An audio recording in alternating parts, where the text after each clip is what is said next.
Fille de Cheikh Ahmadou Bamba, Sokhna Mouslimatou Mbacké a vu le jour en 1337 de l'Hégire, soit 1918, à Darou Alimul Khabir, communément appelé Ndam. Elle mémorisa le Coran qu'elle calligraphiait sous l'égide de Serigne Dame Abdourahmane Lo, qui l'initia aux sciences religieuses. Elle compléta sa formation auprès de Serigne Mohamedou Lamine Diop Dagana. Très tôt intéressée par la géographie sira, elle fit des recherches poussées sur la vie et l'œuvre des Ummahatul Mouminin, les mères des croyants, pour s'inspirer de leur exemple. C'est cette passion combinée à l'amour qu'il nourrissait pour son père et maître spirituel qui l'a conduit à écouter les récits des contemporains de Cheikhoul Khadim. Il lui arrivait de retenir Serigne Moussa Ka entre 2 et 3 mois pour lui raconter les épisodes de la vie du Cheikh. C'est sur son insistance que le grand poète composa Jazaou Chakour Djeri, qui relate la vie de Cheikhoul Khadim de 1320 de l'Hégire à 1346, soit de 1903 à 1927. Éducatrice très rigoureuse, c'est elle-même qui officiait en tant qu'enseignante auprès des filles qui étaient à sa charge et dont la plupart étaient ses homonymes ou des filles des autorités religieuses. C'est elle-même qui supervisait personnellement les travaux de la cuisine pour lesquels elle avait un don.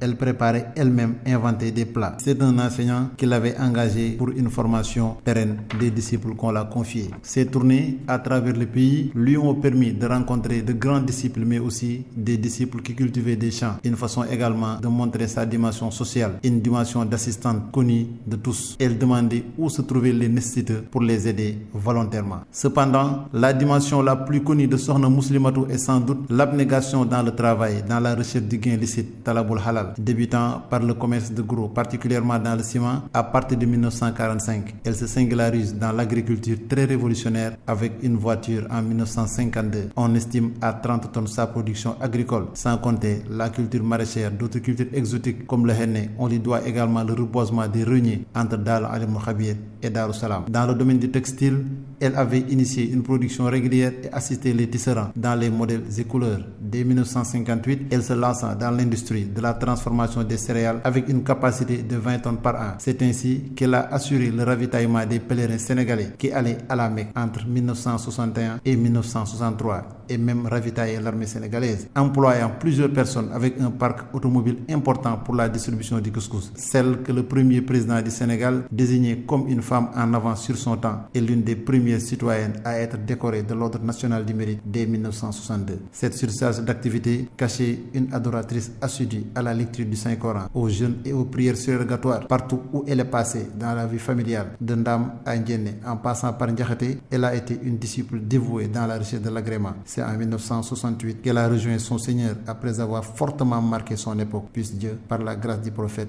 et la bénédiction du maître serviteur, augmenter éternellement ses lumières.